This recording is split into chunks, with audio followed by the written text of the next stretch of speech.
పూజల పేరిట ఓ మహిళను నమ్మించి మోసం చేసిన పూజారిపై కేసు నమోదు చేశారు హైదరాబాద్లోని నాగోల్ పోలీసులు.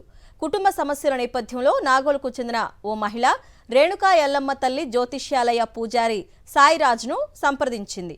ఆమె వద్ద 32,000 నగదు, 5 తులాల బంగారం తీసుకున్న పూజారి పూజలు చేస్తానని నమ్మబలికాడు. అతని మోసం తెలుసుకున్న బాధితురాలు నాగోల్ పోలీసులకు ఫిర్యాదు చేసింది. నిందితుడిపై కేసు నమోదు చేసిన పోలీసులు పరారీలో ఉన్న పూజారి సాయిరాజ్ కోసం గాలిస్తున్నారు.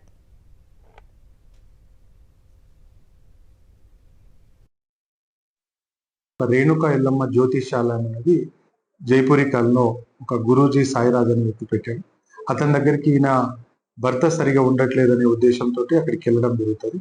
అప్పుడు నీ భర్త వేరే మహిళతోటి మహిళా కారణంతో విడిపోతాడు కాబట్టి కొన్ని పూజలు చేస్తే దాన్ని ఆపవచ్చు, ప్లస్ భర్త కూడా ఆత్మహత్య చేసుకోవడానికి అవకాశం ఉంది, అది కూడా మనం తప్పించడం పూజలు చేయాలని ఒకసారి 10,000 రూపాయలు, మరొకసారి 22,000 రూపాయలు తీసుకోవడం జరిగింది. ఇది చాలా ఎక్కువ ఉంది, ఇంకా పూజలు చేయాలని చెప్పి తర్వాత డబ్బులు కావాలంటే మోసపోయానని తెలుసుకొని మళ్ళీ గట్టిగా అడిగేసరికి ఆయన ఫోన్లు లిఫ్ట్ చేయకపోవడం, అక్కడ నుంచి కాల్ చేసి వెళ్ళిపోవడం, దాంతో మా నాగోల్ పోలీస్ స్టేషన్కి వచ్చి ఆ మహిళా కంప్లైంట్ మీద కేసు కట్టడం జరిగింది.